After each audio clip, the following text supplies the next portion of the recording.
There you are. Okay, the meeting's called to order. And first thing we'll go to is a privilege of the floor. Do we have anybody in the waiting room that wants to say something that's not on the agenda?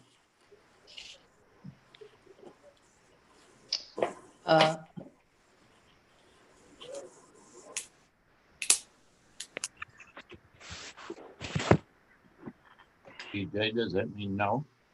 Nope, there's no one other than the applicants for the upcoming project. All right, then we can, we don't have anything on here for Doug to give us Oh, sorry. an update. I think I usually do it at the second meeting. Will we wait until the next meeting? Yeah, you do it at the second meeting. I'll give you a date. How's that? Yep. Now we're down to the presentation for the concept plan of Dandy Convenience Mart. Okay, hold. Bring them in. We'll see what they've got to say. Okay, hold just a moment.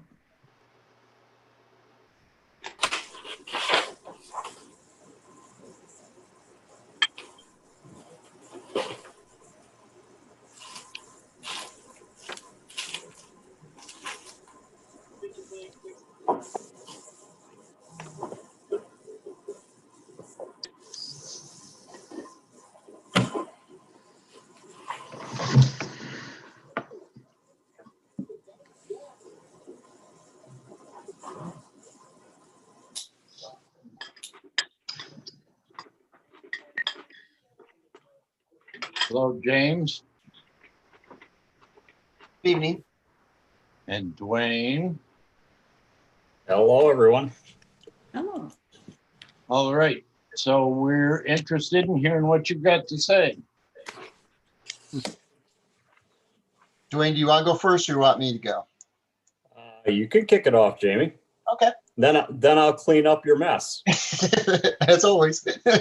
No, I'm Jamie Genzel with Fagan Engineers. We've been working on a number of projects with the Dandy Mini Marts. And what we're proposing is to acquire the property at the intersection of Ridge Road and East Shore Road and build a new full service convenience store. If you know the Dandy Mini Marts, the newer ones have a lot more, you know, the full service, including food and groceries. So, CJ, do I share my screen or do you share your screen, kind of thing? Yeah, you should be able to share your screen, James. Okay. So,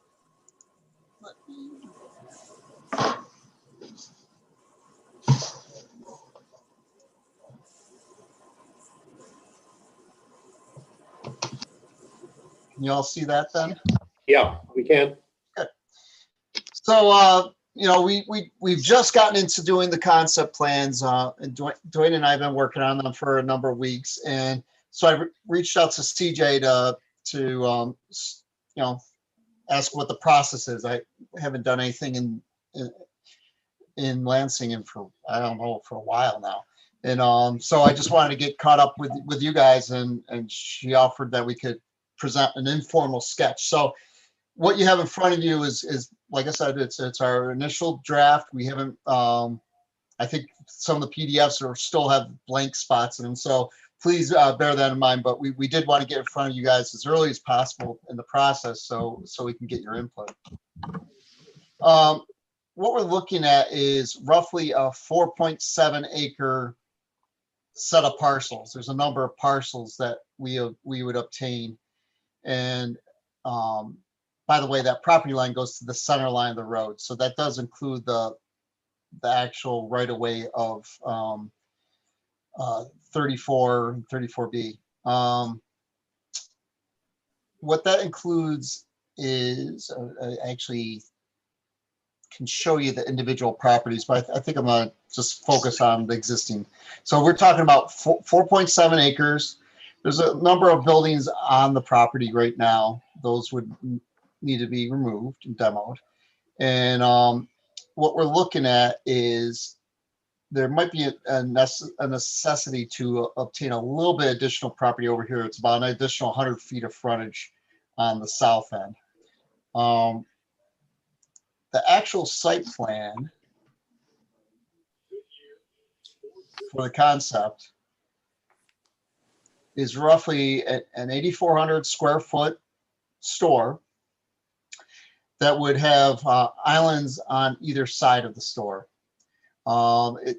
This way, you know, my relatives are all from Auburn, New York, so I'm always driving through here, and you know, when you're making that turn through here, and there's a lot of traffic that comes this direction, and pretty much staying on 34. This will actually situate the building so the front view is facing the most view shed. What we do is incorporate a number of islands on either side of the building, but also have diesel on the back side. That way, because there's no number of truck traffic through the area, that, you know, we'd be able to service the tractor trailers, but also keep that, you know, away from the road and able to maneuver a lot better by coming into the site instead of trying to make some really sharp turns. This will require a septic system and stormwater. We haven't done any calculations yet for either, but we show some general areas for that. We would anticipate doing a full stormwater pollution prevention plan that requires stormwater quality and quantity controls. So that sizing will be dictated when we do that analysis. That's another reason why we're looking at this additional piece here, that is obtaining that and to provide sufficient room for the stormwater and septic, but also enough green space and still be able to maneuver around the site as possible. You'll notice there's a number of parking spaces on both sides. We want to have sufficient parking. We want to make sure that that the users can come in, fuel up, but then come into the store, and that it's convenient and easy to get in and out. We do understand this will require permits from DOT. We've gone through that process before. So, you know, these driveways will be dictated by them. Signage package, we haven't really gotten into that yet. There is a set of standard branding signage for the building itself, and also as a freestanding.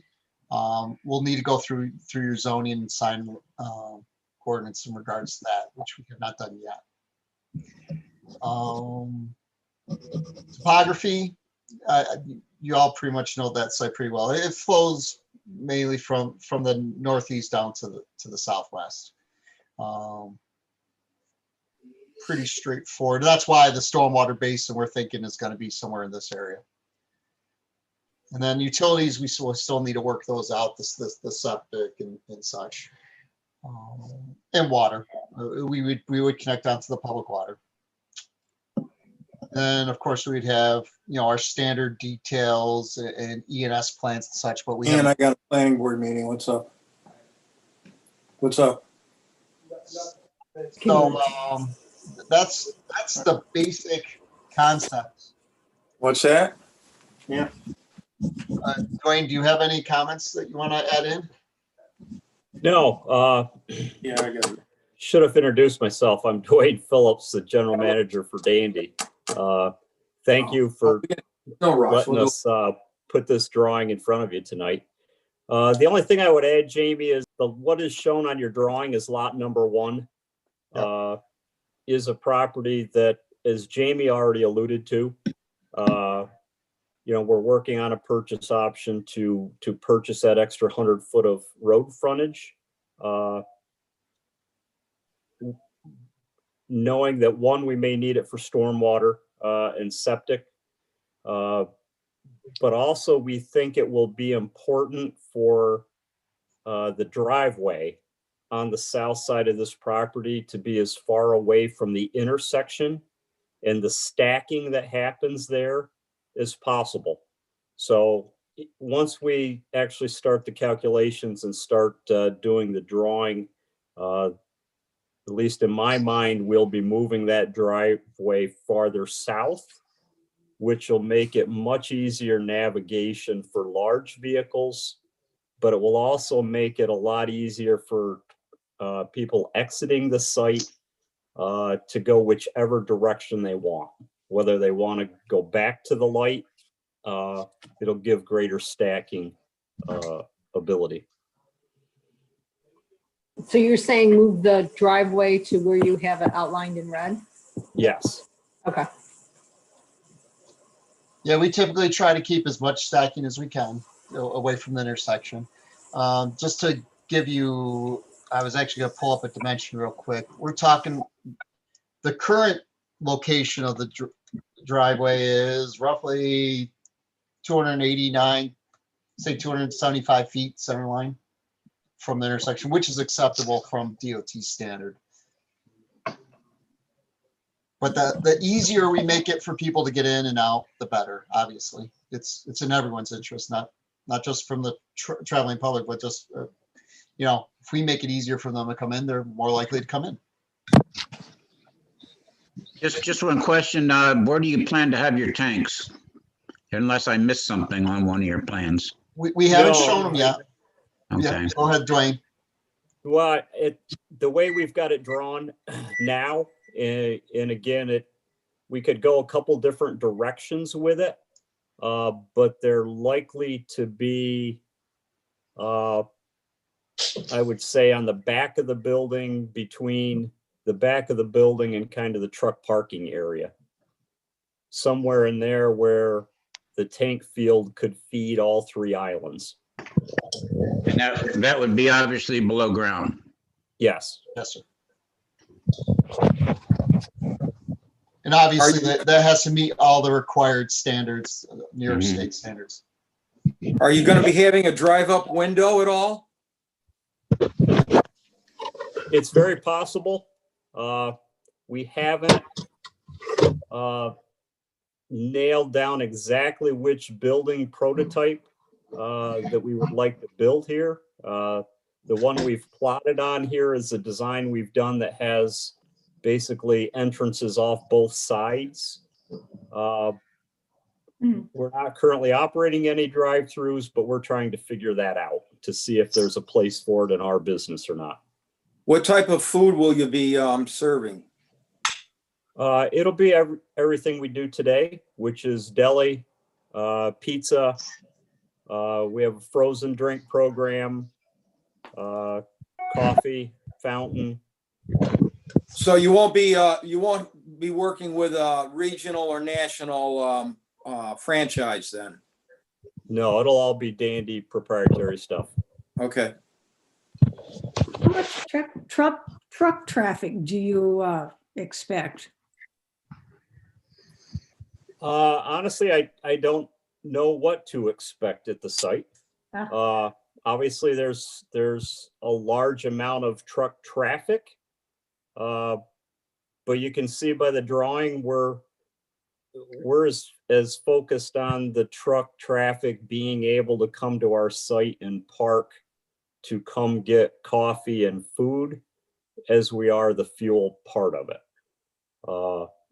You know, I think this design only has 6 parking spots. If you consider, you know, another 2 trucks getting fuel, you know, I would think at the most you're talking 6 to 8 at a time that could be on site. Well, I know up the street, sometimes the semis park on the side, and we wouldn't want that here because that would be really dangerous on that intersection to have trucks parking on the side of the road like they do up the street. Exactly. And that's why you see how the layout is on this one. I mean, there's a lot of stacking this direction and this direction. If you realistically, this is the rough size of a tractor trailer. It's larger than one. It's a parking space for a tractor trailer. So if you measure that out, there's a ton of stacking room in that area.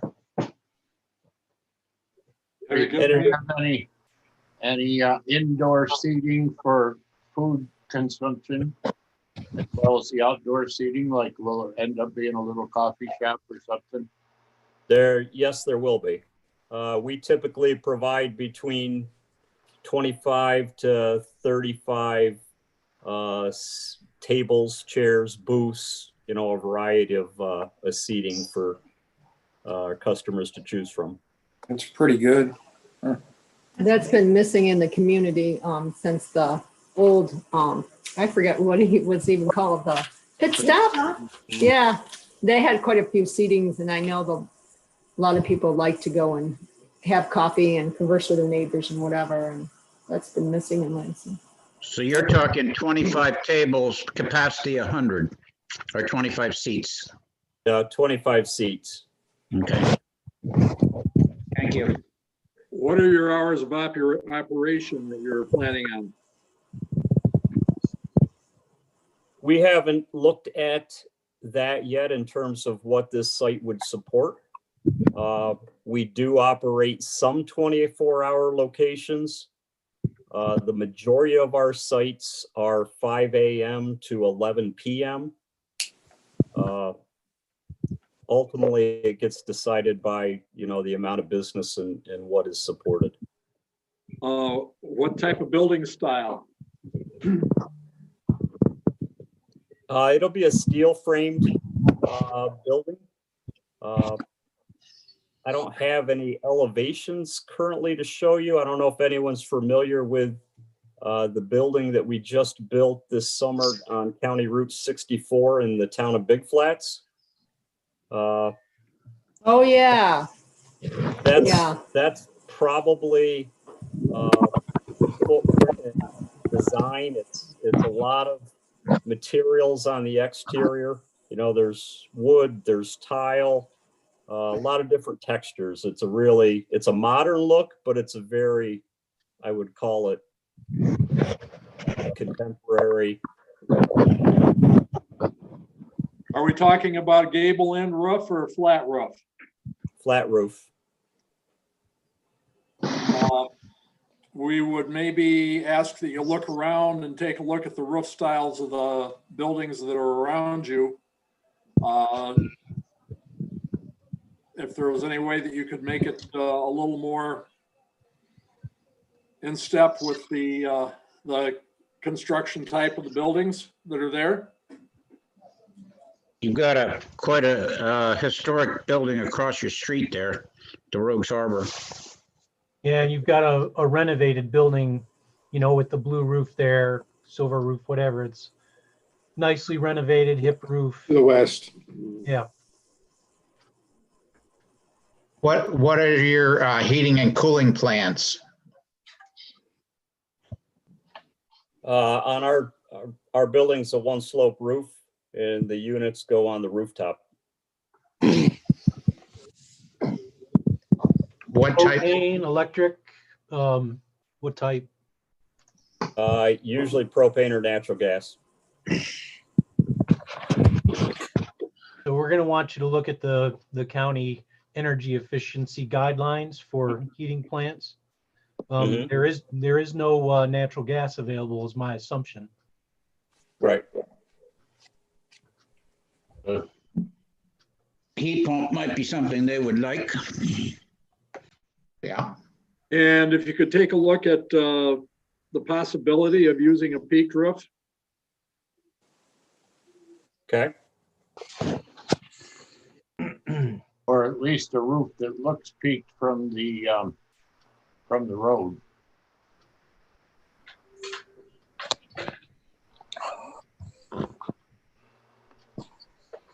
And if there are any options for making it complement the Rogues Harbor Inn, that'd be fantastic. We're not asking that you face it in brick. Oh, I think that'd be great. But that's what we're talking about with the gable end roof, and perhaps if you had a peaked roof, a couple of gable dormers, one on each side. Have any of you seen the building that we built this summer in Hector, New York? Very different than the modern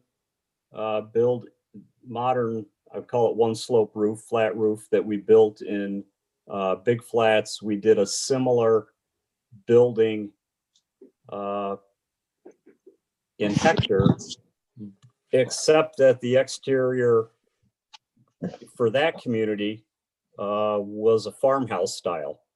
Is that the one that shows up as Elmira Structures? Yes, it is. Yeah, that's pretty attractive looking.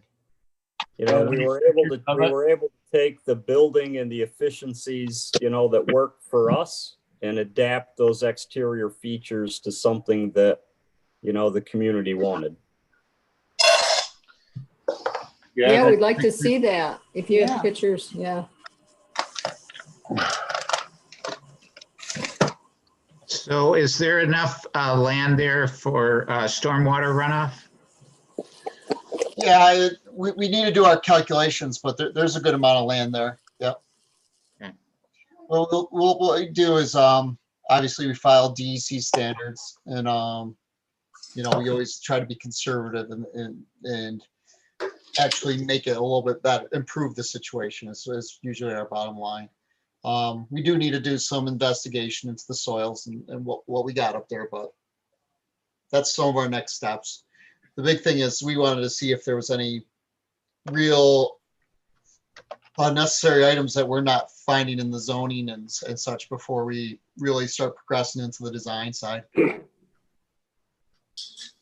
That site was a prior gas station. Is there any environmental concerns? No, there's not. What's that? It was given a clean bill of health from New Okay. York State DEC. Okay. So on the street side and both streets, we're going to want to see what your landscape plan is as well. Oh, Dean. Yeah, we haven't even gotten there yet, but yeah, definitely. And Dean probably has some ideas about lighting that might fit in. Yeah, you know, we've got a bed and breakfast directly to the east there, Rogues Harbor Inn. So obviously lighting is a concern to a certain degree, especially if you're looking at 24-hour operation. But And their residences across the street. yeah, exactly. We're always looking for dark sky compliant lighting. That's always our design. Yep. Yeah, LED, dark sky compliant. I think we're under 3,000 Kelvin is what we're looking for. Okay, looking for a the light yellower- for the temperature of the lights. Yeah, we're looking for a warmer, yellower, not a bluish light. Yeah, my wife hates that. I like the bluish white light. I'm just used to be in the office setting. It'll keep you awake. Yep. What is your time frame to start construction on this? Do you have a thought on that? As soon as we can get through permitting. Okay. You haven't purchased the property yet or no? No, it's subject to a contingency of permitting. Permitting, okay. I just would think in this day and age and going forward that the option for real estate to be conducive to drive through, to at least save it if you don't install it right away. I'm not going to tell you your business, but as you do your planning, not to come back to us. Yep. Part of our design is we always try to be as future rich as we can. You know, whether that's providing the electric now for, you know, electrical vehicle charging stations or whatever that might be. We try to leave all options open. Also, I want to just I'm sharing the CAD file now, so you can see the proximity from Rogue Harbor versus the canopy. So that's one of the reasons why we moved the fuel islands away from the corner, is to kind of keep that as far away as we could and still be in proximity to the building. Well, I do like that you're tearing down the other old buildings that are in that area. Kind of outlasted their usefulness. Fully depreciated. I I've been driving through this intersection since I was, when I was a baby. My parents drive through it, obviously. So I know this section pretty good. I mean, this used to be the Surefine grocery store. IGA, Egan's IGA. IGA. Yeah, no, I know this spot pretty well. So I was kind of excited when Dwayne brought the project up to me. Yeah. Yeah, the you guys always go to our halfway point. there Used to used to be the red and white. Yeah.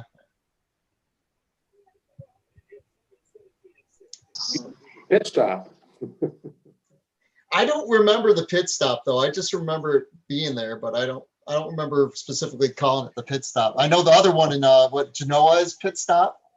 Correct. Yes. Yeah. So I think there was a before pit stop. No, really? Yeah. That's taking out Liberty Liquors too, isn't it? Yep. Yeah, and the dog washing. And the dog washing, yeah. Well, there's another dog washer on the other corner. I know, Yeah. I know. Your overlay, I know that. That means we're due for a new liquor store. That's all. Well, they can go in across from the convenience store because South Point moved out. Oh, right. Good one. For dog washing or for liquor? Or Liquor. maybe both. Oh, Yeah. yeah. Oh, I'm gonna go wash the dog. Yeah. Yeah, you don't even have a dog and you're gonna go wash it.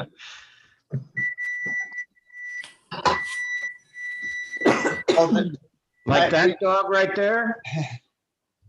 All right, are there any more questions? Can I ask Jamie, will you guys be doing, would you consider doing another layout with the convenience store positioned at the corner of the lot in a similar disposition as Rogues Harbor?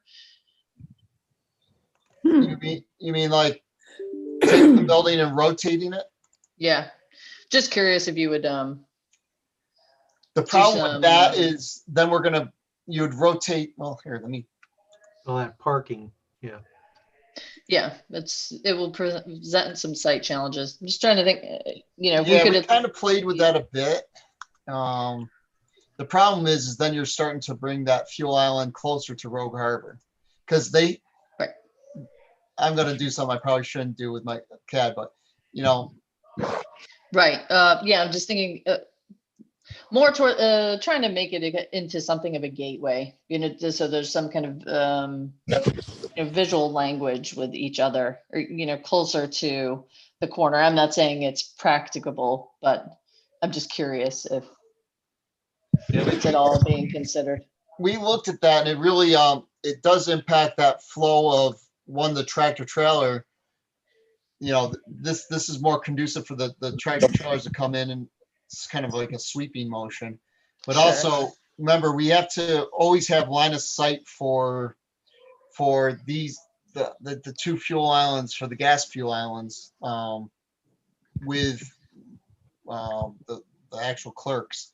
So it gets a little tougher. So if we did rotate the building and not the gas island, we lose that. So Actually, if the building is in that position, particularly if you use the style that you used on the one in Hector, that gives a really the potential for a really nice gateway appearance that CJ was talking about. And when we've considered projects for this corner in the past, pulling the access points back away from the corner like you've done here is just exactly some of the considerations we requested. Let's see, Doug, excuse me, Doug, Yeah, could you mute your microphone? yes, I There's a will. lot of extraneous noise there. Thank you.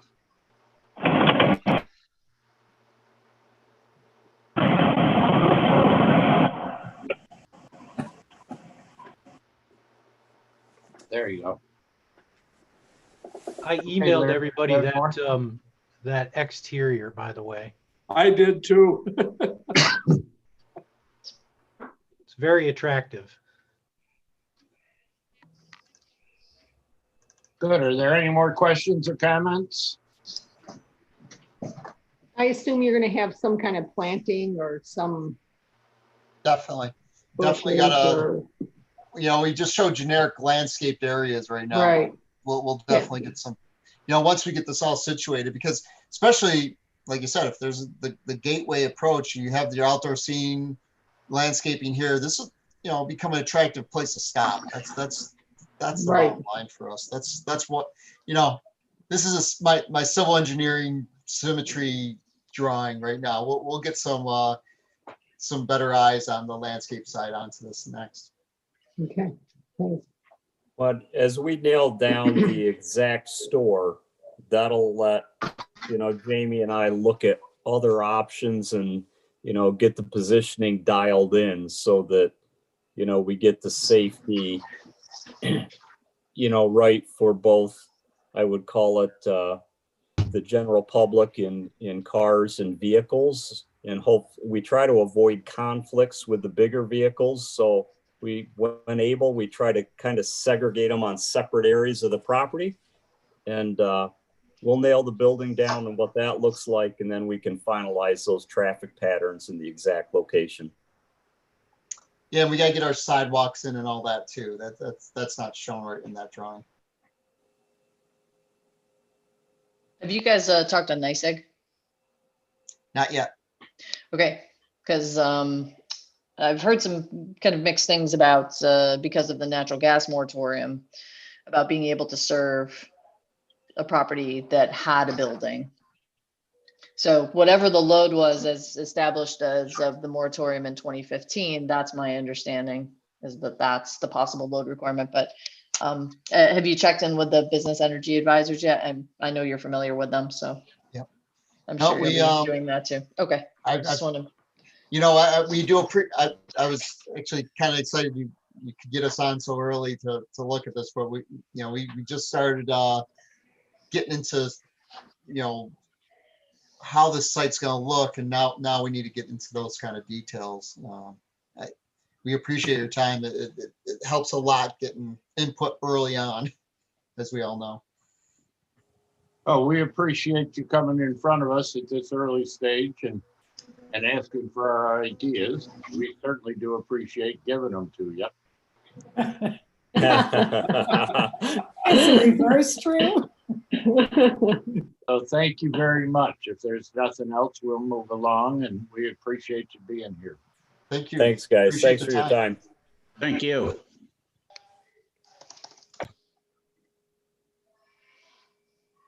Very nice. Do we want to move into the land use ordinance?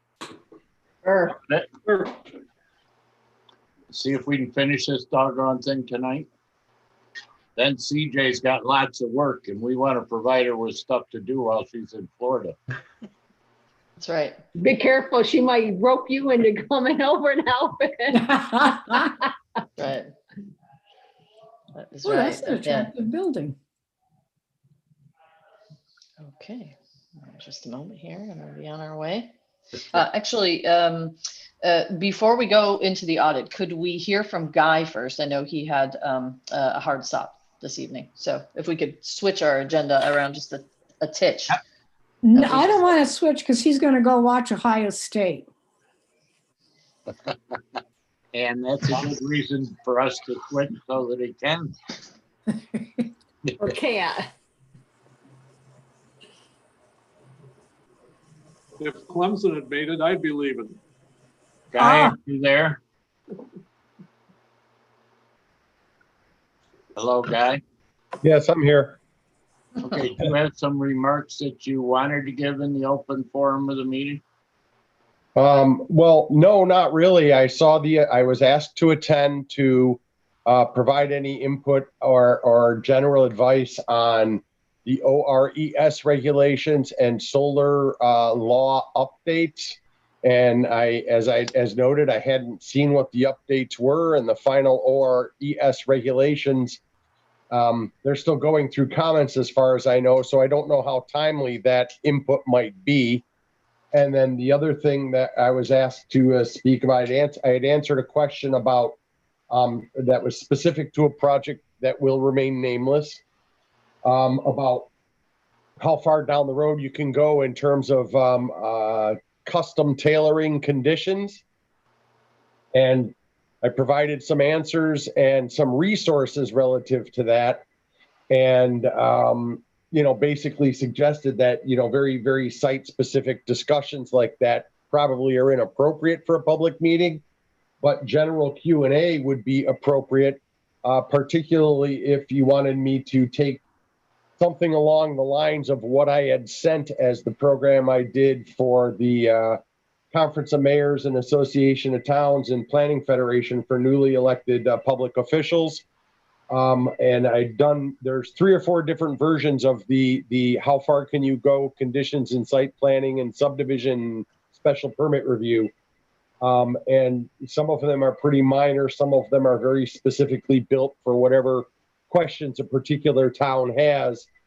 And rather than take up a lot of valuable meeting time that you might need for the zoning audit or the solar discussion, I thought I'd answer some general questions, get an idea of what you're looking for, and maybe take the existing materials, update them with the newest cases, and maybe doing an actual training session if you ever have in the near future one of those meetings where you can sort of chunk out a big piece of time, like an hour and a half, and just do a full training session and get some of your training mandates fulfilled.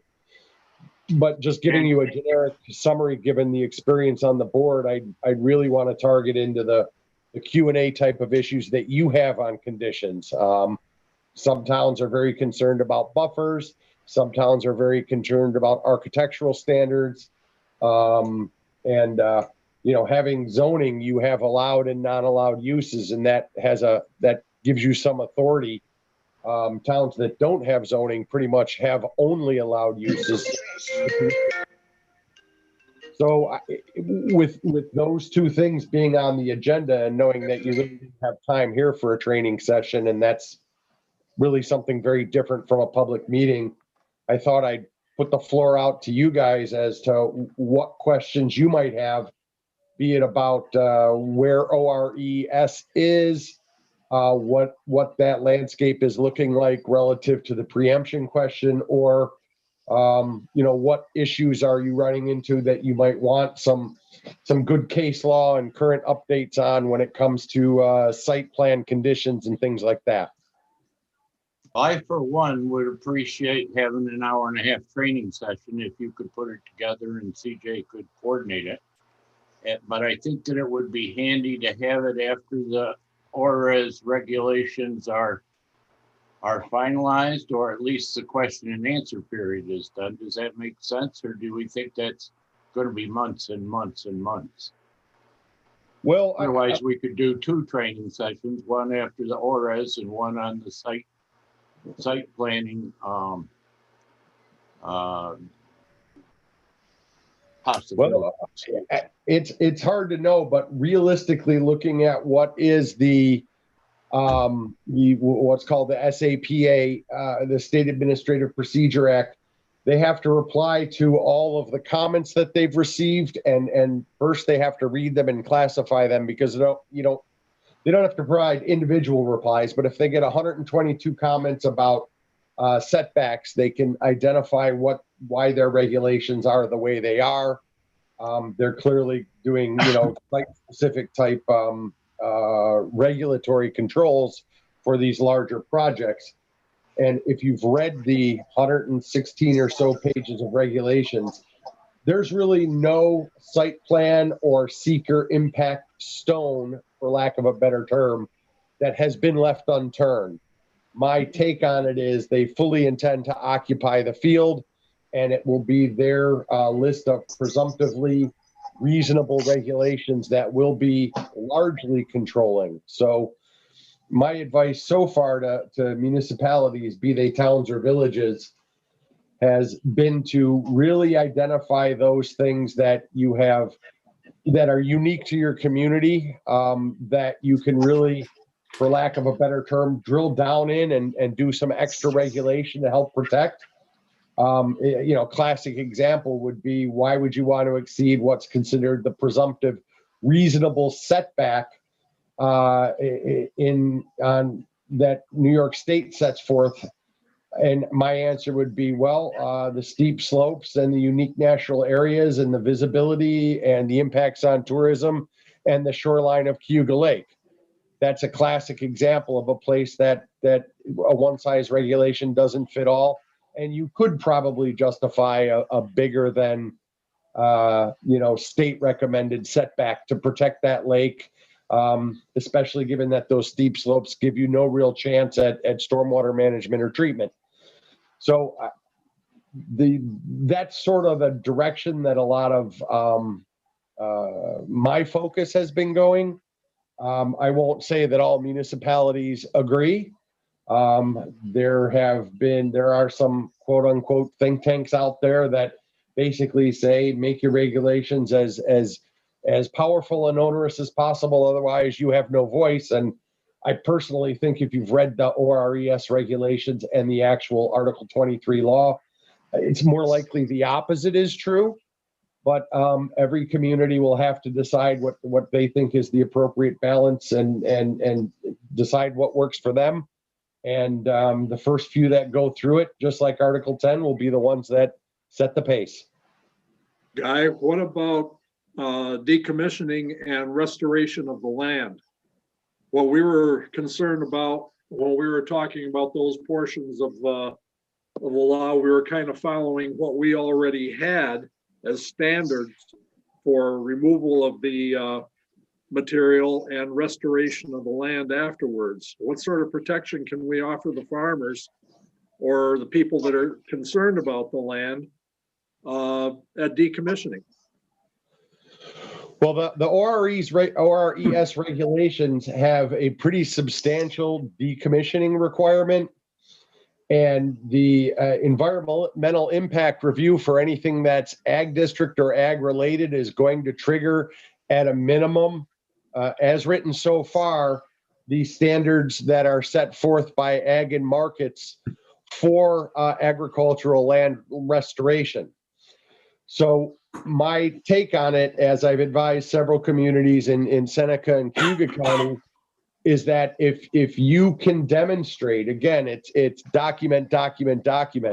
If you can demonstrate that agriculture is a very significant part of your, for lack of a better term, town culture, your history, your economy, your industry, your employment, then you might be able to document, even exceeding some of the ag and market standards.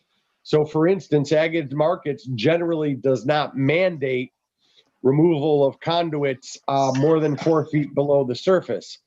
But almost every agricultural community that I work in has said, take it all out unless you're going to alter the drainage. So there are going to be site-specific impacts that do that. But so far, decommissioning does not appear to be an area where there is a lack of congruence between town standards and state standards. They're pretty robust in that area. It's the setbacks, it's the traffic, it's the light and glare and bird, bat, and bee analysis where they're really drilling down on. For instance, they're setting forth what they believe are appropriate noise standards for measuring point of origin to point of occupancy, dBA weighted noise ratios above ambient levels for wind farms. So if you want to more heavily regulate wind noise and say, no, we only accept a number here, and the state says this number is reasonable, you're too far past the limit, I think you'd be fine if that tower was sited next to a children's medical hospital. But if it's out in the middle of a cornfield, I think you probably would lose that battle with the siting authority. So to me, it looks like it's pretty site specific. And I think at least as for Lansing, with its strong history in agriculture and it being one of the top industries in the town, that we probably should look at what those final regulations are and make sure that they at least meet what our standards are. But my read through of it was that was a pretty robust area. in terms of the ORES regulations. They require a full decommissioning plan, full infrastructure removal, and consultation with NISDAM. You're familiar with the standards that we put forth, so if you're sanguine about that, I'm satisfied. Yeah, I don't think we have a major issue there. However, I just want to caution that they're not final regulations yet. So, there are some things that they don't really address. Like when I deal with soil removal, I like to make sure topsoil is segregated, the soil horizons are replaced, the hard pan is restored, that they don't truck infill that has different loam or pH or tilth content.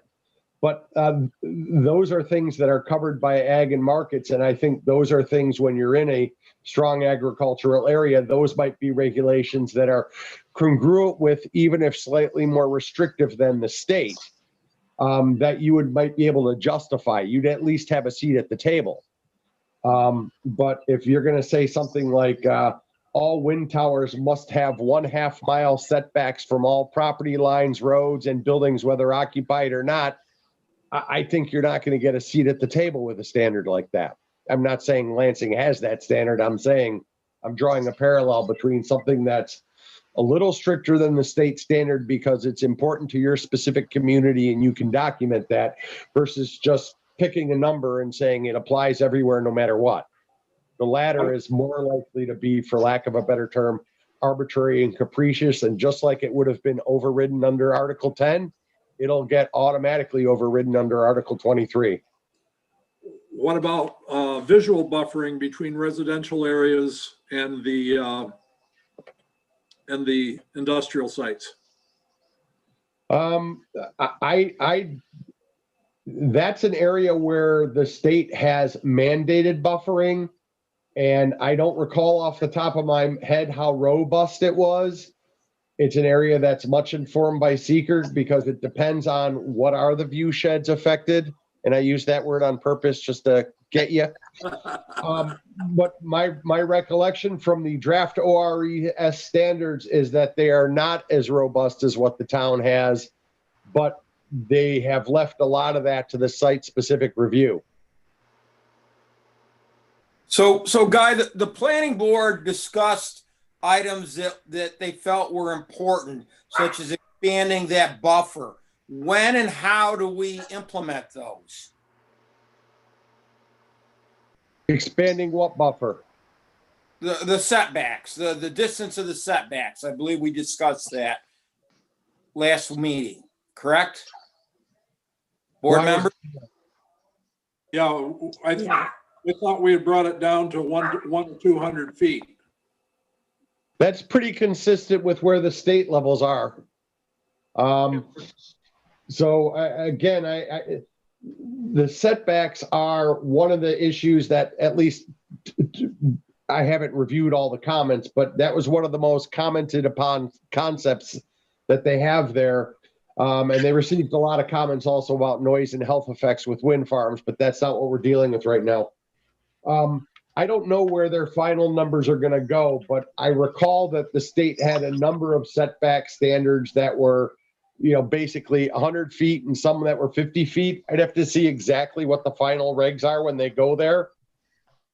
Guy, one of the issues, well, there's kind of two issues there. We're looking at potentially going to 300 feet for a non-participating residential or other developed structure. So that would be one thing, not just, setback to a property line.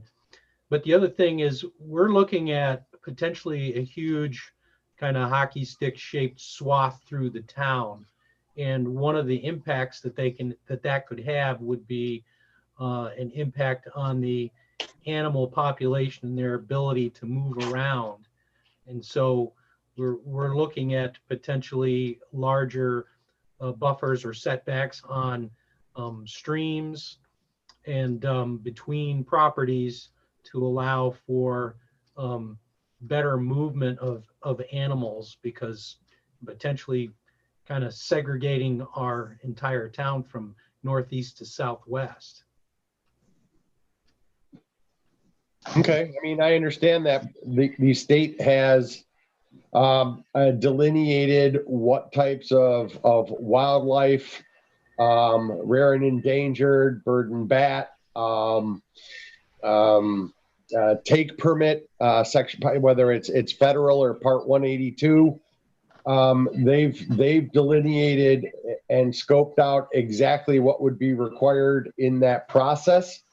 And if your regulations are congruent with theirs, i.e., if you believe that there is a wildlife impact due to the interruption of a travel corridor for wildlife, whether it's songbirds migrating uphill in the evening, or I don't know, deer, or deer are pretty adaptable. They're not necessarily a great thing to rest your hat on, but there's other wildlife populations that are on a very strong rebound in this area that are much more sensitive to interruptions, like bobcats. But be that as it may, that would all come out during the seeker, and since the town would be unlikely to be lead agency, you just want to make sure that you're participating as an involved agency in providing that data. To the extent that any regulation or requirement of the town substantially exceeds the state regulations, you are likely to be preempted. So if you believe that 300 feet is an appropriate setback for a particular area, and the state says 100 feet is presumptively reasonable, you may be able to say why 300 feet is required, but don't be shocked when they sit on their 100 feet. It is what has largely happened with Article 10. And remember, the state wanted to sort of sunset Article 10 because it wasn't working. So, basically on some level, local municipalities and local residents lost more of their voice because Article 10 didn't work. I watched at one Article 10 hearing in its entirety, and they spent a lot of time arguing about whether a moratorium prohibiting all solar everywhere in the town could or could not be overridden by Article 10. And I don't think that was a good argument to posit, but they did so, and things like that led to Article 23. And nothing we can do about it. We've got to play the cards we're dealt. I have a quick question for Guy. When you say substantially different, let's say the state regulations say it's a 200-foot setback and we make it a 250 setback. Are we going to be overridden, or are they just going to say 250, we'll go with the local? Hard to say. It's going to depend on if you read the regulations and understand why the statute was written and what the legislative history is behind it. It's going to depend on your reason for exceeding what's the presumptively reasonable standard. And that's why I keep saying document, document, document. If you say we have this broader setback everywhere, no matter what, that's tougher to defend than if you say we have this for streams because they feed into Cayuga Lake, and we have this as a buffer for residential districts because they face a different impact, and we have this here because there's an airport. So if you can identify and document a rational basis for a variation, I think you get the seat at the table. What they'll actually do with it, don't know, because at the same time that, I mean, one of the things that there's been a fair amount of debate about is setbacks from roads. And I've seen standards that range from 50 feet from a road to 1,000 feet from a road. And once you start talking about the affordability of alternative energy, and then talking about building, quarter mile and a half mile roads just to get to the site, the state has largely considered that unreasonable. They think access to a highway and having less infrastructure in the ground is a good thing. Not sure I disagree, but I'm also not sure that it's up to me. I think each individual municipality has to identify those things that are the most important and focus on, defending that stuff. I think blanket regulations that are substantially out of line with what New York State thinks is reasonable is going to be tough to defend. So Guy, Again, we don't even have the final state regs in yet. that documentation and demonstration, is that something that needs to be included in a particular law? Or where do we set that down?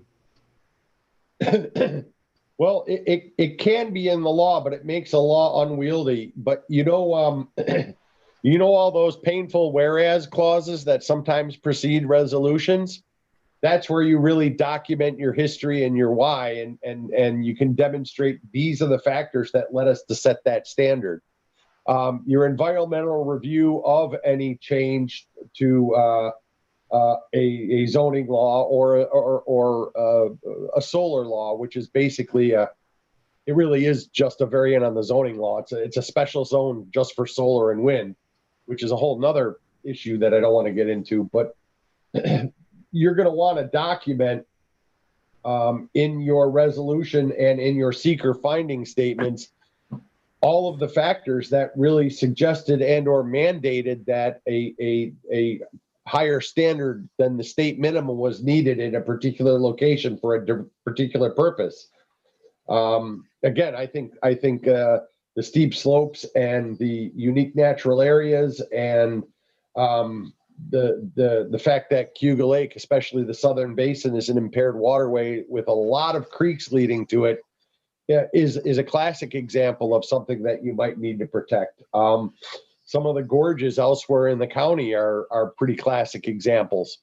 You know, you get north of us into communities that are, you know, not 40 or 50 or 60% agricultural, but 90% agricultural. They're gonna bite into what the agricultural standards are. So I think Lansing probably could look at the comprehensive plan and find out what's really needs special protection and use that as its guide. Guy, how time sensitive is passing solar laws at this point? Is it better? I mean, it seems to me it would be better to pass it before, or is completely settled? I think that depends on where you step off the bus. I mean, certainly you want it in place before the application comes in. There was a short-term launch nonprofit that sent out a bulletin that said, oh my God, do it now or else. And I think one of the problems that you're going to have to be sensitive to is that you had a rather comprehensive local law adopted in July, and then the ORES regulations came out, and then you're amending it automatically. So I do think it would probably be a good idea to have it in place before the ORES regulations are finalized. But exactly, you know, how that compares in terms of importance to other zoning tools that could come into play to protect these types of issues, I think that's a question that's worthy of consideration. For instance, some of the overlay districts for riparian corridors would also be useful tools that could address some of these issues, but they've been sort of on the sidelines for a while, and they probably should have a voice at the table too.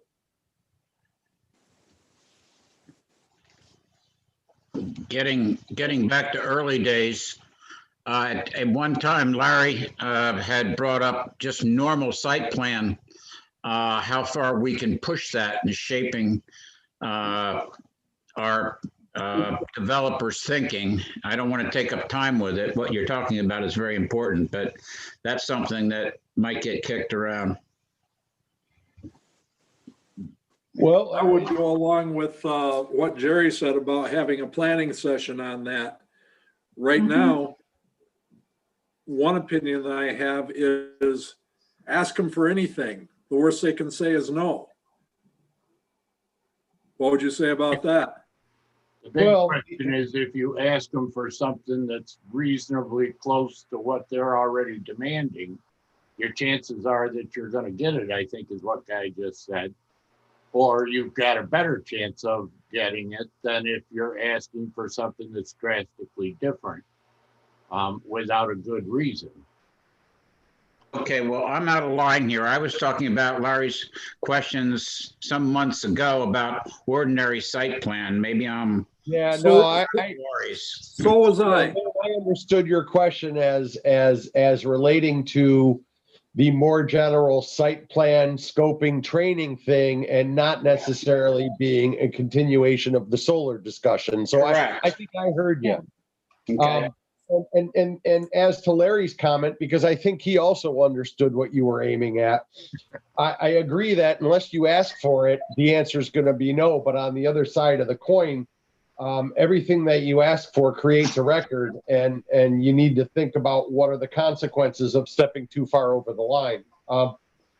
And that is a part of that training session when you get into the more dangerous, for lack of a better term, aspects of conditions, i.e. exactions in various forms, whether they're parkland dedications or fees in lieu or dedications of easements and facilities, or that area of law is pretty tricky. So again, if you're in the sketch plan phase and just throwing around ideas, it's one thing, but if you're in the preliminary plat stage and the issue comes up, it sometimes creates a record that you were trying to achieve an impermissible goal, with an improper exaction. So I agree you have to ask, but timing and what you ask for are equally important. And why you're asking for it. Isn't that what you were saying? You want to say, well, we're asking for this because, like you had said, we have this natural resource or whatever. Is that what you're saying, Guy?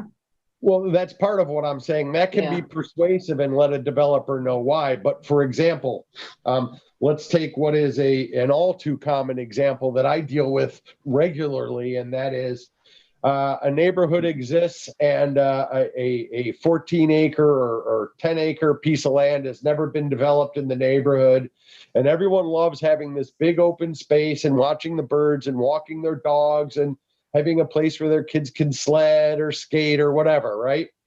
And so along comes, the owner of that 14 acres. They want to retire. They've been holding on to it for all these years. They never really built their dream home.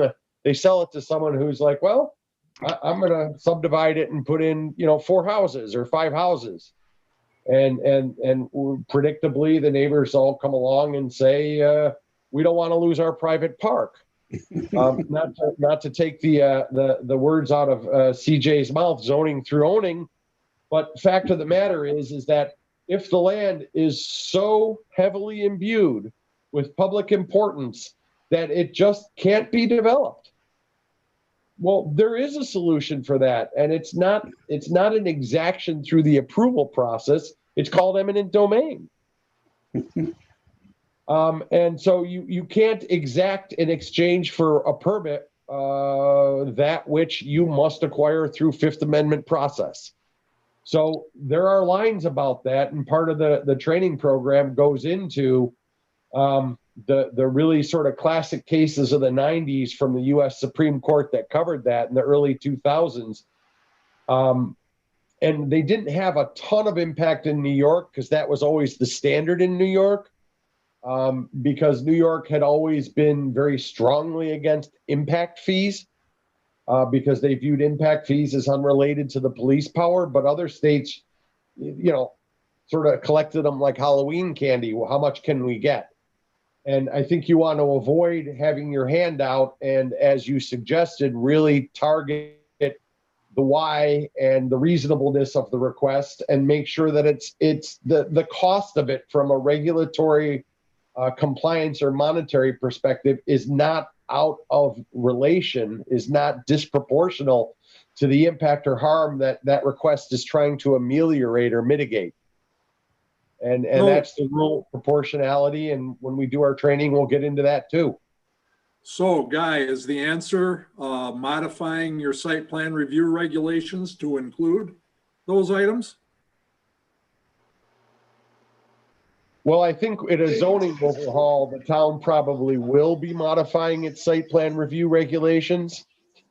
And if the town has, as I have sensed over the past few years, the town and particularly the planning board has become more sensitized to, architectural standards, what a building looks like, its form as opposed to its function. Then yes, you probably would need to put some aesthetic and architectural guidelines into your site plan review law. So yeah, I think there would be work to do there. So We suggested that. Yeah.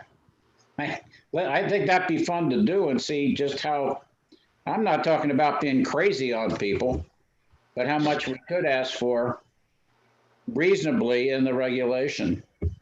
Yep, I think we'll go through all of this in the training session. Yeah.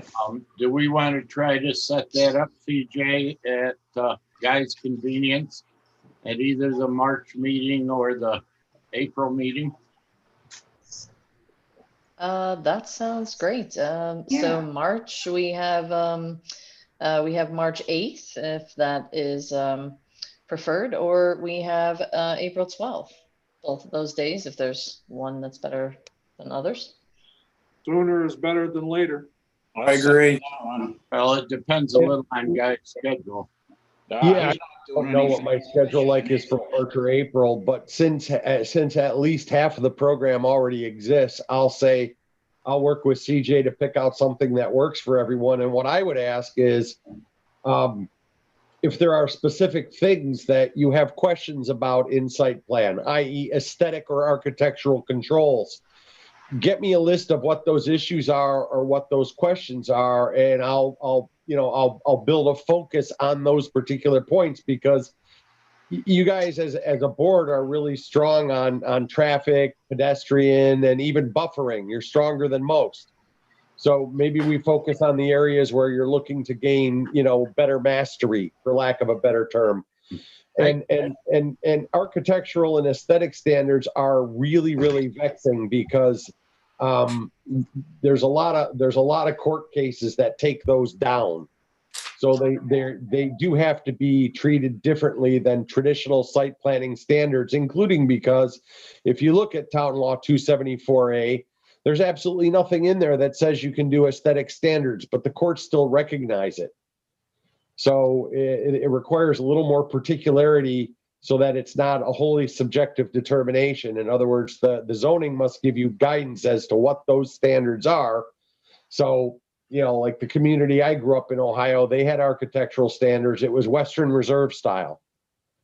So, that's all stuff that's a particular Shaker and Western Reserve is a building style.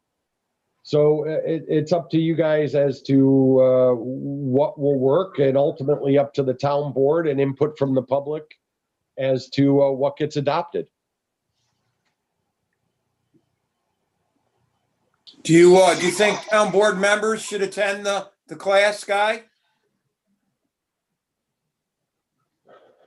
They can if they want. I don't think it would hurt. It would probably create more bridges if they had a better understanding of what you guys do. Would it be possible, or is it worth thinking about having this as actually a training session for the town board, the planning board, and if you wanted the Board of Zoning Appeals, and doing it as a training session separate from any kind of a meeting date? That would be a very good idea. And as long as it's only a training session and it's not related to any particular project or matter pending before any of those boards, which it should never be, then it wouldn't fall under the open meetings law. It's basically a training session. And I think that would be a good idea. Build some synergy, and frankly, the questions that may come out from different boards, given they all have different perspective on these things, might be very helpful in developing what those future tools will look like. I think that's a good idea. I mean, the ZBA looks at some of these same things you do, but from a very different perspective. They're usually dealing with when there's a problem. Right. And it might be nice to know where they're seeing the hiccups, because it might tell you how to build a better mousetrap. Well, that takes the pressure off, because my wife lets me have one idea a week, and that's just used it up. So we could still do the training session as part of the next meeting. I mean, not as part of the meeting, but as after the meeting or before the meeting. Because I think then it's not part of the open meetings law. Well, as long as there's a quorum, we got to be aware. The, Well, should this not be a meeting, but in place of a meeting? Yeah. CJ will set it up so it all works out. Yeah, Well- the quorum rule doesn't apply to training sessions unless you're conducting public business. Training sessions have been held by the Committee of Open Government and the courts as not being subject to the open meetings law because it's not the type of business transaction that is covered. And That's there are what we specific need. rulings on that. So if we can set something up that'll give us an hour and a half or training credits and provide us with some much needed training, I think, or desired training, maybe not needed, but some desired training. We need it badly enough that we don't even, I don't even care whether we get the brownie points for it. You'll definitely get the brownie points. And yes, we can certainly, if everyone feels comfortable with the when to meet platform, really easy, just kind of scroll over when you're available. We'll pick a bunch of dates coming up in the February, March and see what works, if that sounds good. Why don't we, can we put it the next meeting, our working meeting, either before the meeting or after the meeting? We could have a short meeting and then have an hour and a half training session. That would, for me, that would work better because I'm going to be traveling in the next month and a half.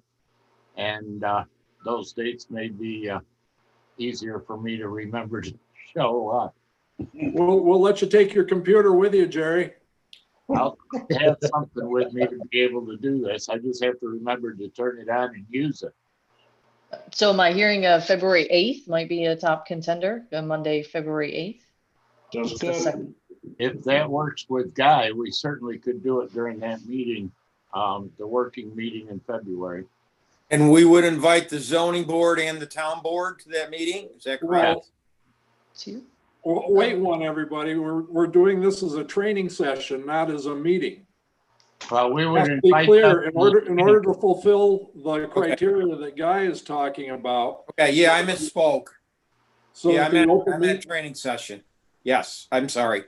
So I would, February 8th is tight. Depending on what subjects you want covered. CJ's seen one of these versions, a version of this presentation before that was specific to a ZBA that I did in another town. And anyone who went to the Association of Towns, the Conference of Mayors training last year in Rochester for newly elected town officials got to see a different variant of it that's much simplified.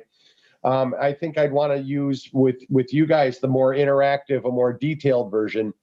But I would, given that you want to invite 2 other boards and to get maximum sort of buy-in and attendance, I think you almost want to canvas when they're available. Not that you want to push it out till July, but February 8th is pretty short notice for, a lot of people that aren't in on this conversation.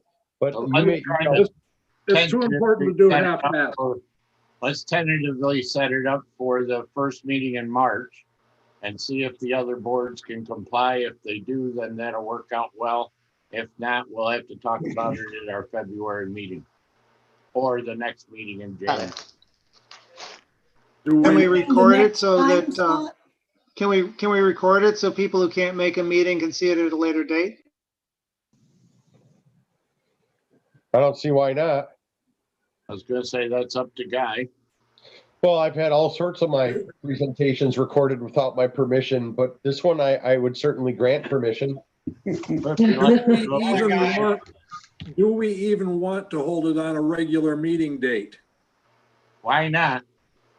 Well, because we published our regular meeting dates are published and people are going to think that they should be able to attend because of the open meeting law. Well, we may have an open meeting, a working meeting from 6:30 to 7, and then we'll close down the meeting and we'll have a training session after that. I really don't see that there's a problem with that. And I think that it would be handy. And maybe we'll go from 6:30 to 7:30, depending on what CJ's got for the agenda. But our working meeting, hopefully tonight, we're going to finish our audit. And that'll keep CJ busy on stuff, so our working meetings may not be so full. Okay. Yeah, I would just say let CJ and I coordinate with all three of the sort of board chairs, and and see what's going to work best. And if it's the first Monday in March or second Monday in March, then great, so be it. That could fly. Good. All right, thank you very much, Guy. We really Thanks, Guy. appreciate it. Yeah, We thanks. realize you have another something else that's very important you have to get to. Well, there's actually a timer counting down on the TV right now. Yes. Watch it on tape. Come on. No, you can't do that as Ohio State fans. Well, you can't, because everybody in the world starts texting you and emailing you and telling you what's going on. Like, before I had a clue what was going on, I had like 8 people calling me about the Browns game yesterday. I was like, don't tell me, I have it on recording. I haven't started watching yet. Put your all right, fingers in your ear. Come on. Okay. Guy, So you I- didn't miss a darn thing at the Browns game. It was It was awful. It was great, but it was one of the strangest playoff games I've ever seen. It was not great. It was awful. Now, children. Thank you very much. I don't agree, Sandy. I'm sorry. I thought it was great. Guy, don't ask me. Really? I'm a fan. I You grew up. want your team to win with just the comedy of errors on the other teams. Don't you want them to win with That's not the upper? Brown. instead of- That's not the We Browns. should talk about the Pittsburgh boy. team being against rescheduling the game a little later so that Cleveland could have all of its starters and all of its play calling coaches. And there was a team that said, no, we don't want to do that. We want to play the Browns when they're weaker. So, there's a certain sort of ironic justice I that was wasn't served. involved in that conversation. All right, thank you very Anyway, much, Guy. We I'm gonna- appreciate I'm it. gonna roll, but if you individually or collectively, however it is that you want to throw ideas that you have questions about site planning, obviously I'll put architectural and aesthetic controls on the list. But other things that are really sort of the hot button areas, let me know, because I don't want to spend a lot of time talking about traffic circulation and pedestrian routing, because I don't think you guys need that kind of help, but you decide. Great. Stay away from architecture and get on with buffers and other aspects like recreation that are on the touchy end of things. Yep. All right, thanks, guys. Thank you. I appreciate you guys Thank you, jumping the Guy. schedule a little bit to let me escape in time and have dinner, et cetera, et cetera. I appreciate it very much. Thank you. No worries. All right, see y'all. Bye. All right, I think we're on number 141 in the audit.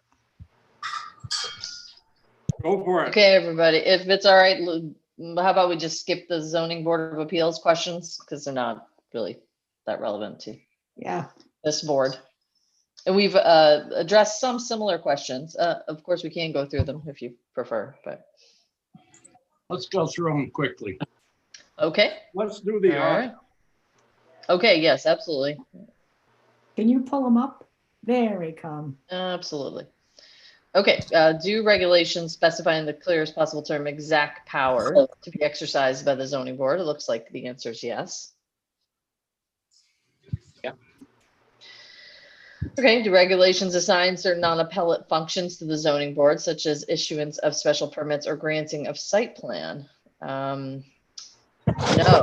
Site plan, special use permits in Lansing are granted by the town board, as you all well know by this point. But is there interest in the planning board taking over special permitting completely rather than have it go to the town board? I think that it works pretty well the way that it does, or the way that we've got it. I'd second Larry. Yep. Okay. I'm in Okay. agreement with them. How much of that do we actually see at this point? Not much. Oh, there's been a couple kind of rogue special permits, I would say. The one from the adaptive reuse of the Church. yes, exactly. But it's we have some conditions that are subject to special permitting that we may want to amend in the future, especially because we really want to clarify the criteria for those specially permitted uses. So I think we covered that separately, but this was more of just a procedure question, because for the most part, special permits are issued by planning boards. I mean, all in all. But in this case, if you feel comfortable with having it go to the town board, that's cool too. And The only, my experience with this town board, they've been really good about sorting out and asking the planning board's opinion on things that they felt were a little bit on the dicey side.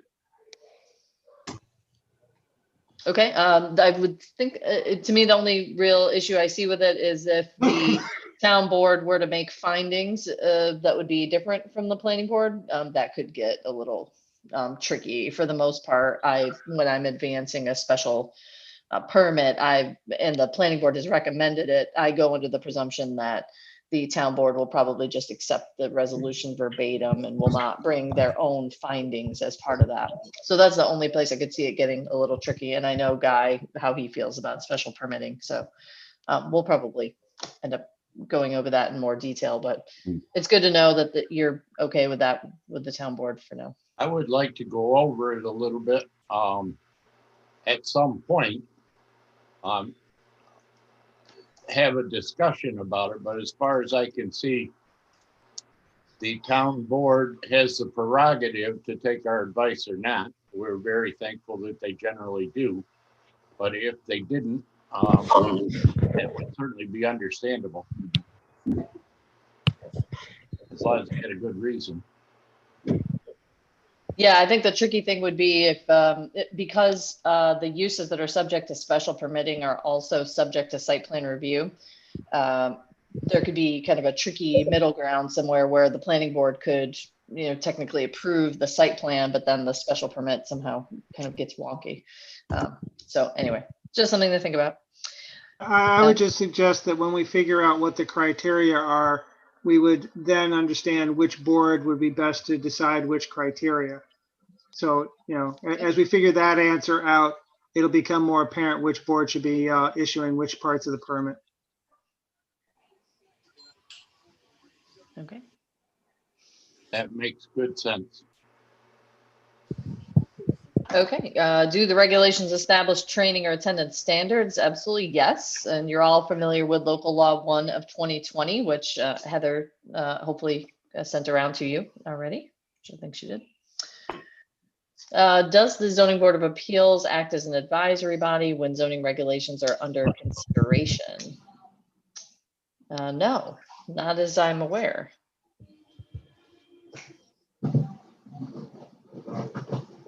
No, we don't have a procedure set up to allow them to advise. Although I would assume that if they had a specific, someone would bring it to our attention. Okay. Would be interesting to see some statistics from them on, what areas and what percentage or how many of each type of action they are seeing come before their board. In terms of which are use variances, which are area variances, and what sections they pertain to.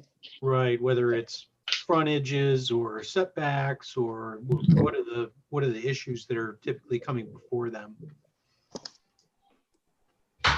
Yes, I'm sure that's in our record keeping somewhere. Because that could inform us a little bit as we move forward too. Sort of being funny. Okay, categorization. Okay. Okay.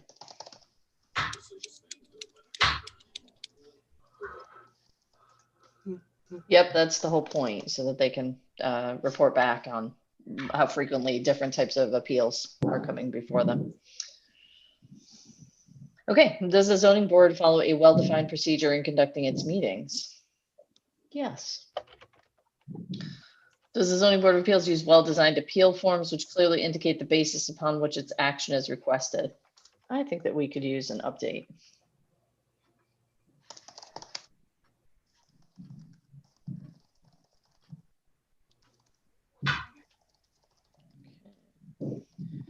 Okay, on to enforcement. Are adequate powers granted to the code enforcement officer? I don't know much about our code enforcement local law. I haven't reviewed it carefully, so I've linked it here though. Was anyone around in 2006 for that update? I think that it's kind of weak. He doesn't have a lot of teeth for enforcement. Okay, in what way? Well, as far as issuance of fine, right now, the only thing that I can see that he can do is maybe issue a stop order. If they issue a certificate of occupancy, those would be his two major weapons. So I think also.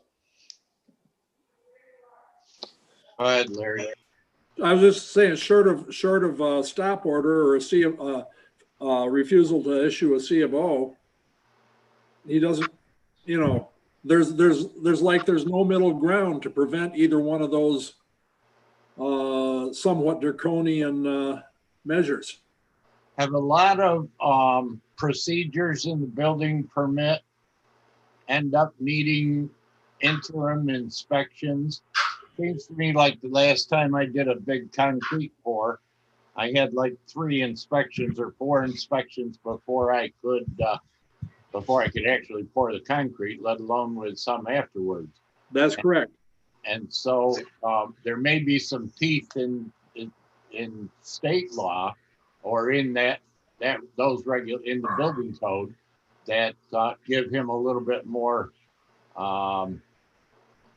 latitude in what he does. In other words, he has certain stopping points built into the building code.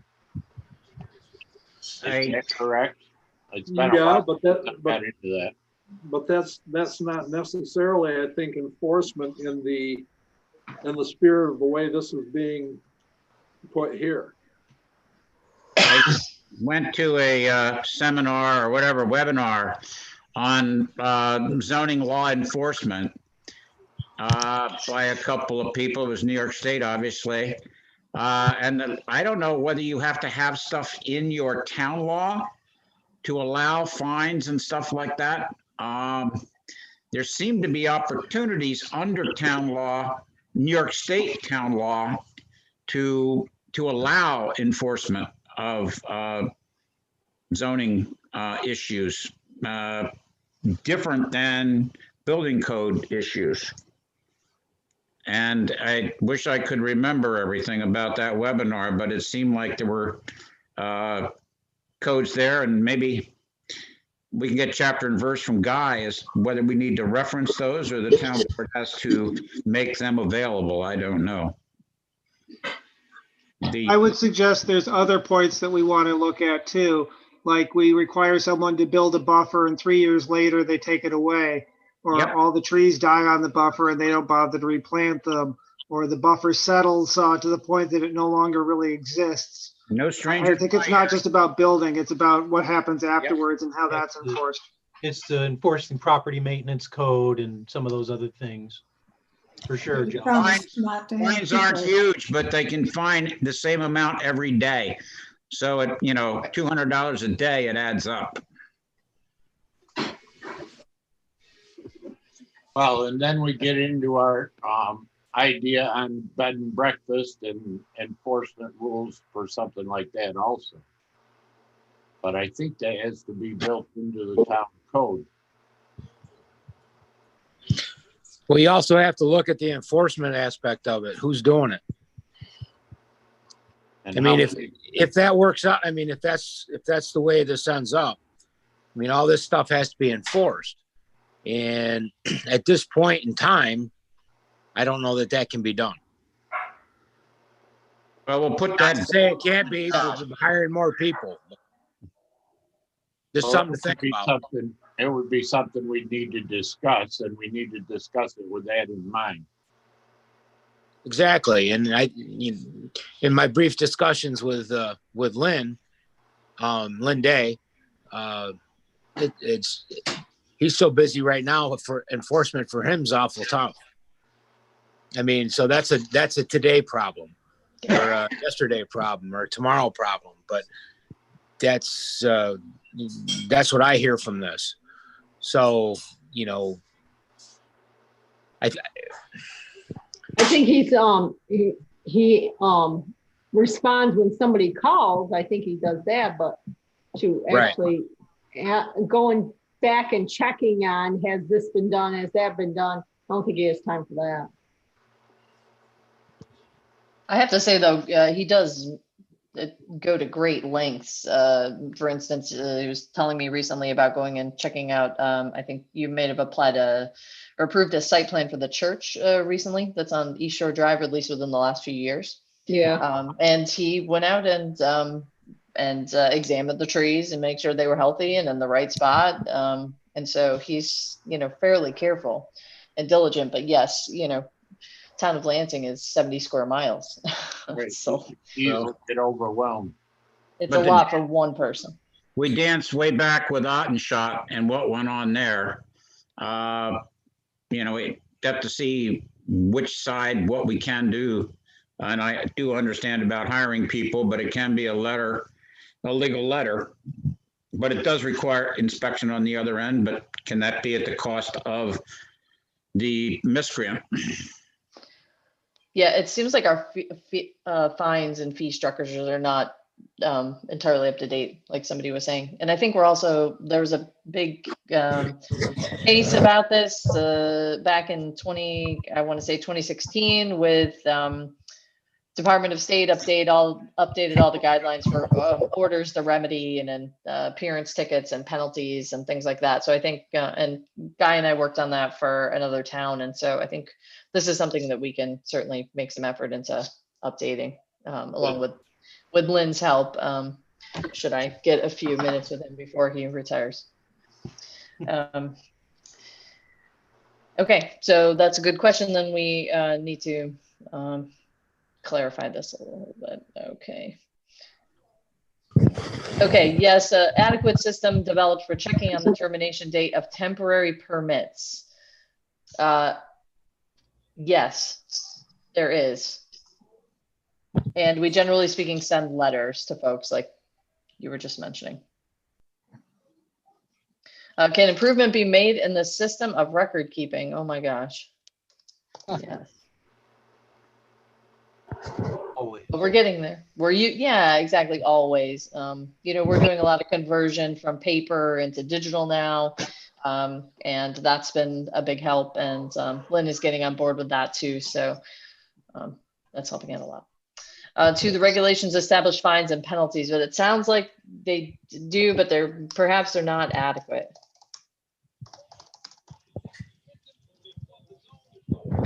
Okay. Checking with Guy about that, which leads us into codification, which you may know we have got the town's code up online here. And so I'll send around this link to everybody so you can see it. Okay, so this is the entire town's code here in one easy peasy, breezy location. When I first came on aboard, I asked the town clerk for a copy, and she kind of got really wide-eyed and wasn't really able to provide me with one. So this is pretty fantastic. We've always had paper copies, but wow. Yeah, I got a folder when I started. Yes, and so this is the entire code, and here's 270, and you can see here a law was passed recently. So that gives you a sense of, what's new, and that usually shows up right at the top of the page here. So you can see, oh yes, there was local law 3 of 2020 and when it was adopted. And so the folks at General Code essentially codify everything and put it into one easy peasy, breezy website. So I'll send that link and it's real intuitive and easy to use. But yes, it's there. I believe that was kicked off by, I want to say, the planning consultant, Mike Long, along with Deb Munson and Pat Terrell and Lynn and Guy. And so it all got carried over the finish line. So just want to let you know that that's out there. Thanks. And the cool thing about that is that we can also do some add-ons. We can do some visual zoning to go along with that. So we can start to bring in some of those graphically enhanced pieces of the code that you guys are looking for, like the buffers, and bring them in. And they'll be right there on the website, which will be very cool. Okay, so is it easy to locate the zoning online? So yes, in a number of forms now. Is it clear? They send you a link to it.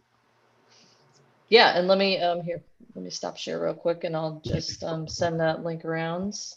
Oops. Okay, there it is for bookmarking. That is the town's code. So that's everything all in one easy peasy spot. Okay, so it is clear what the official body of municipal law is. Yes. Okay. Are the requirements for preparation, filing, and process of a development review application, including fees, clear? I completely agree with whoever said we need a flow chart. Now, we've been trying to update them. You may have noticed that you received a calendar, right, with all the meeting dates in it and when all the deadlines are. There's also an updated and clarified fee schedule. And so we also updated the fee schedule so that we were not charging like $100 for a major site plan review. So we got that, I think, a little more clarified to be commensurate with the size of the project. But we can definitely do better. I think we need to go through the applications again. And Sue Munson had been helping me with that. And then, well, you guys know what happened after that. So we're going to try to pick that up again in the new year, is get all of our application ducks in a row with some nice flow charts. And I think that will be really lovely. Okay. And are the public hearing notice and notice requirements clear? I believe so. The code calls for 600 feet. And I wanted to let you guys know that if we did go to 1,200 feet, it would end up costing the town approximately $15 more to send for 1,200 feet, approximately for each public hearing notice that had to be posted and then sent, packed up and then mailed. So that's a pretty minimal fee. And of course, we can just increase the fee schedule to reflect that. So let me know if that's something that you want to do in the future. It's 600 feet for now, but let me know if that's something you want to change. And I think, of course, that we could do it for some zones, like the agricultural zones, where 1,200 feet is a lot more reasonable, and some of the residential zones, 600 feet is perfectly fine. Mm-hmm. Okay.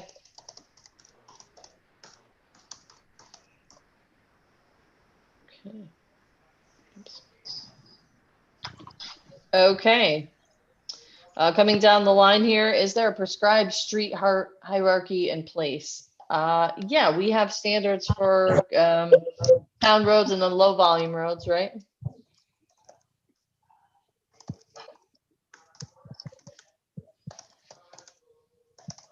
That's what a street hierarchy is. Not Oh, 100%. well, who knew? I understand the question. Oh, What no are worries. you saying there when you say hierarchy? I mean, there's a levels of street based on traffic, right? Is that what you're saying? Well, sure, but they can also have a relationship in zoning.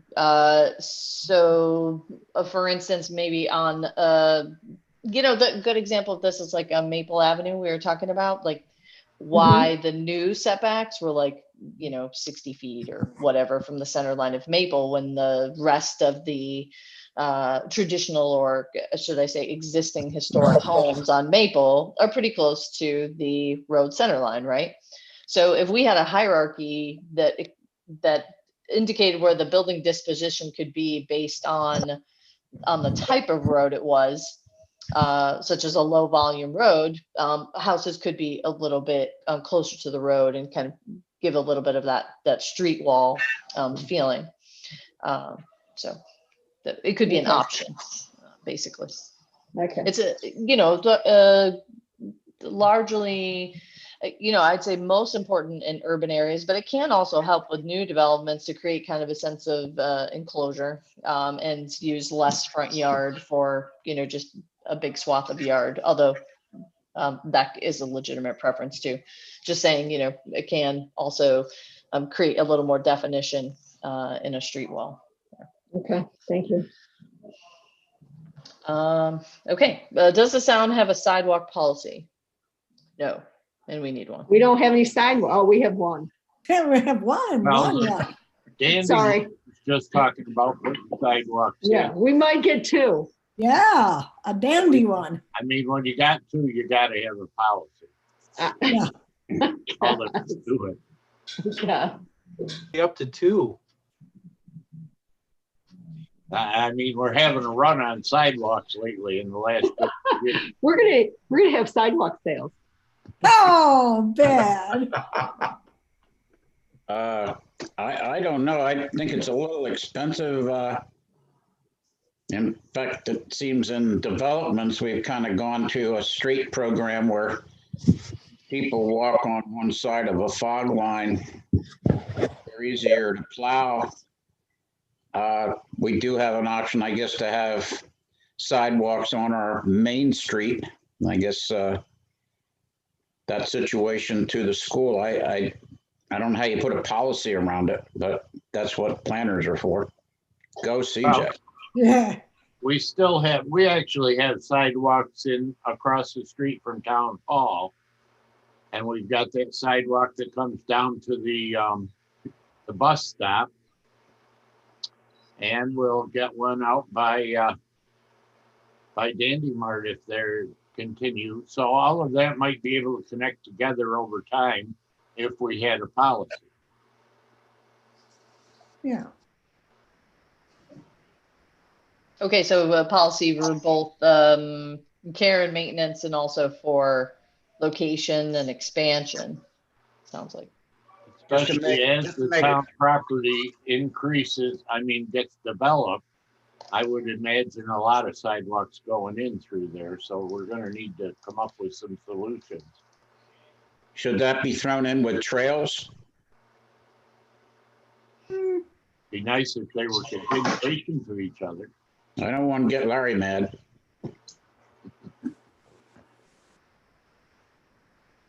I think they could be in the same section.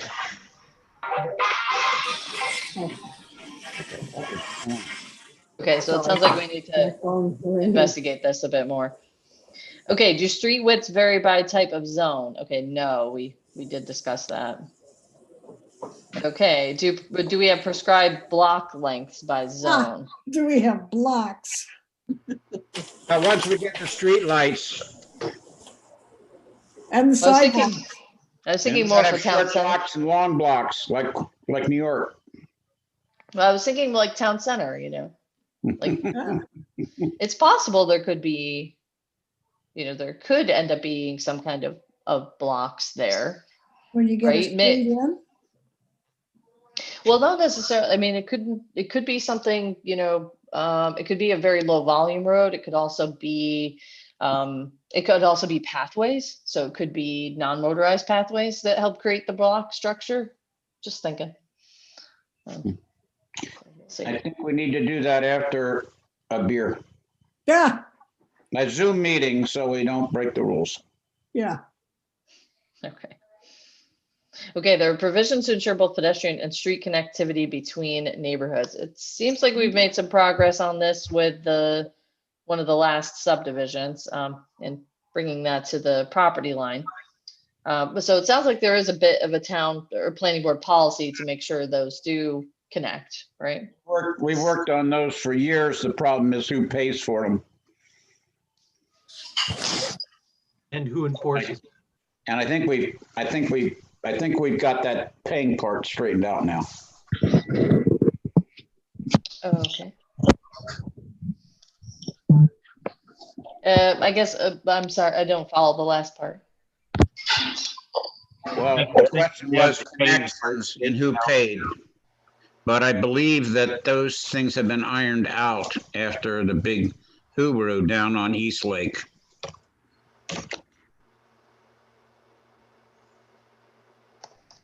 Oh, yeah, the big pool, I remember that. Well, we got, That who but do we have, I mean, on one of the last subdivisions, we were able to talk them into going to the property line. And Right. do we have anything in our zoning, in our code, land use ordinance that forces that? I don't And I think think so. that that's sort of what we need, that No, I don't think we have roads one. property lines where they can be continued on at some point in the future. We can check. I can't believe we've been so insistent on the past. I don't think we've been overrunning our regulations, but Yeah, I think it's at the planning board's discretion. I'm almost positive, but I can check. Well, we certainly want 2 entrances to all developments and plenty of ways to get around and everything connecting together as best as it can. we'll just see what we have on the record. Okay. Right, at the moment, we certainly don't have any alleyways. Unless you count that little driveway behind Rose Harbor Inn. You need blocks for alleys. Isn't there a little alleyway between the town hall and that parking lot? Well, the library, but isn't there one between the town hall and down by the Rhodes Harbor? That's a trail. Okay, not Private. alleyway. Sorry, not an It's alleyway. private. Trail. No, Okay. private property. I don't think a garbage truck is going to go down there. That would be exciting. Okay. Okay, so we talked about, but no one is opposed to alleyways, that I'm hearing, that if they were proposed as part of a, significant development. Well, it might just help me here. In city standards or high density standards, the alleyways are behind the houses for service, correct? Or is that old thinking? Yeah, sure. I mean, Garages, trash. Trash cans. Yeah. And the garbage trucks go down there and it's where you access your garage. I guess we can plan for the future in Ludlowville. Oh, God. Are you suggesting you turn Maple Ave into an alleyway? No, behind Maple Ave, a little steep. Turn Maple Ave into an alleyway? I think Lynn said that.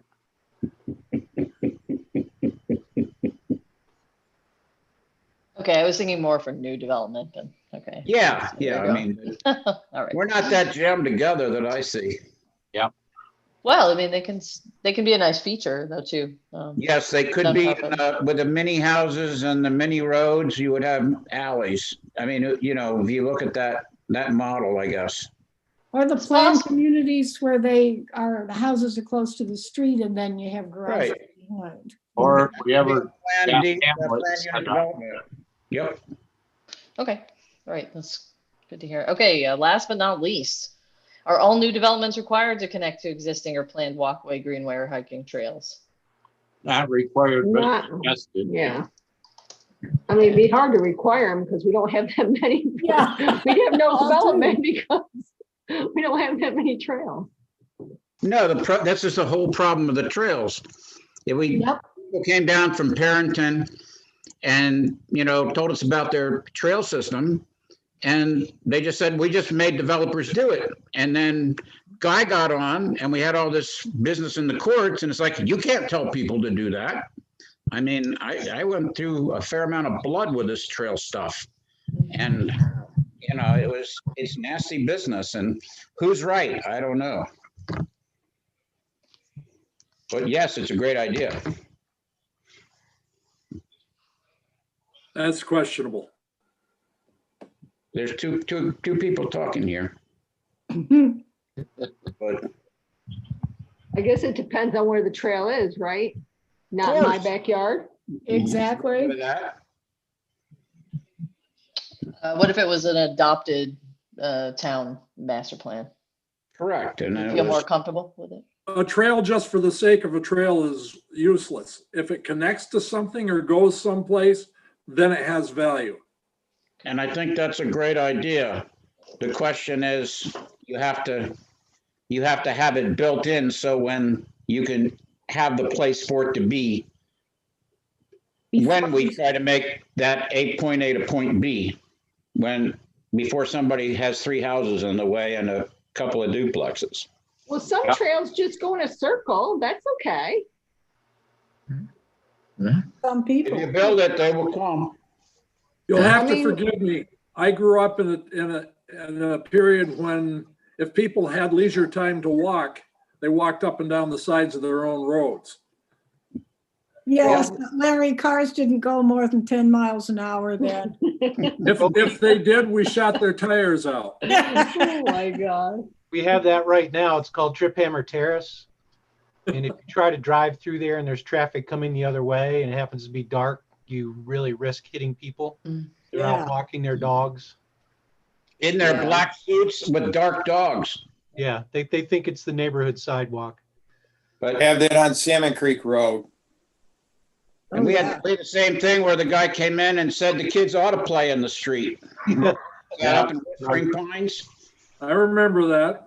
Yeah. Drive like your kids live here. Yeah, my kids don't play in the street. Well, you have to start with a lot of children. It's a learning curve. Does that mean we're done? There's red all the way down to 165. There is. That I just wanted to finish up by saying that the Parks, Recreation and Trail Master Plan, one of the things that we've asked the consultants to do as part of that project is to actually come up with set aside fees and payment in lieu of. Remember, like Guy was just saying about the impact fees? In New York State, impact fees aren't cool. We can't just impose a fee on somebody because they're developing land. But parkland is actually one of the things that we can exact fees for. And so we've asked the consultants as part of that project to recommend updates to our parkland dedication policies, of which we don't have any, and then any set aside of recreation land and payment in lieu of policies to be used by this board. So we'll be excited to have a draft of that for you at some point in the next We few had weeks. actually talked about that back when Tom Niederkorn was a consultant with the board, and the town board at the time shot it down. Yeah, this is all kind of not fresh, but it's good to see that there's ways to do it. Because you remember those guys came from Rochester, right? Yeah. Came down and gave a presentation, and this very same lawyer, what's his name, Guy Crow? No way, you can't do that. So times change. They also told us that the people that lived in the houses didn't have any liability or wouldn't have any problems with people coming off the trails and breaking into their houses. Well, it all depends how much lead is stored in the house. But I mean, people, the trail system in Ithaca, love it or hate it, people find it an attractive thing. And the people that live there, and there were those that were offered fences to keep people out, and they didn't take them. Some did.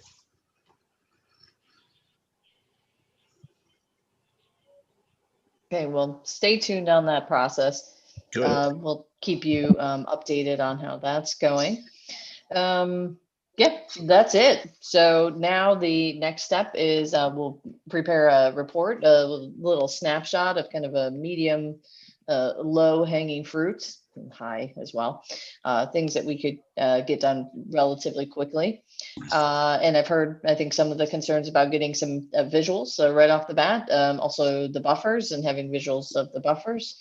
And form enhancements as well. So I think I have a pretty good idea, but thanks for spending the time to go over that. That's really helpful for me. And it also gave me the time to become familiar with the zoning, both by using it and then experiencing it through the code, through the codification page, which I hope you get a lot out of. It's really easy to search by keyword too. So if there's something special you're looking for, or you think is missing, that's a great opportunity to say, hey, I looked this up and it wasn't there. So can we do something about that? And it's a lot easier to do now with all the local laws all in one fantastic place. Yeah.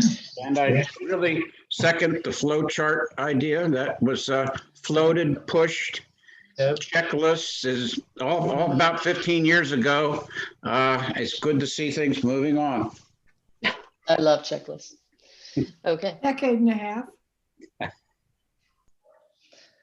It took Okay. 10 years to do the new comp plan. Well, I think they threw all the checklists out and the flow charts. I just haven't seen And that the many. I don't know if Lorraine has them in a file someplace because they were all there. I ran across some stuff from Darby from back in the day too. So we're unearthing this stuff, as part of the whole scanning in all of the paperwork and so bear with us. Do it. We're making progress. CJ, what was the timeline to get the code in? To get it scanned and done electronic and up on the website? Oh, from this codification that you're asking about? Yeah. Oh, I'm not sure. Timeline, how long did it take? I'm not sure. You guys might know when Mike kicked it off. I don't have a date. He started it before I got on the board, so it was definitely before 3 years ago. Well, that's really modern. But look at the audit. I mean, we just completed the audit in less than a year. That's a long time. Hey, well, we had the COVID. Yeah, we had COVID. Blame it The all on COVID that. slowed us down a little, I think. I mean, we lost, some weeks to that, but. Well, we could have done it a Saturday back in the old days. Larry and I remember, just take a Saturday and start at one end. Yeah, we did for quite a few things. Well, thanks for your patience. I gotta say, I think that the COVID is, for us, has moved some things along a little faster. I think the remote meetings sometimes move better than in-person meetings. I would concur, but there's a superior chairman of the planning board. That too. Yeah. Well, moving right along to number 5 on our list. Have we taken care of that with the discussion with Guy for 5 and 6 on the Yes. Yep. training? Yes, hopefully that was helpful and we'll expand on that and we'll get some credit hours in and Let's be spend fabulous. some time on item 7. 7 is the big one. Does anyone else have anything they want to bring up and discuss? So moved. I just wanted to thank CJ for pushing us along with this Yes. and for all your help. We appreciate it. And Kudos. for all the work she's doing from Florida. Yeah. I mean, you'd hardly know she's down there in the nice weather. I think she really misses this. It's beautiful weather to work outside and there's no bugs. That's true. There's no bugs there. I don't like bugs. How'd you know?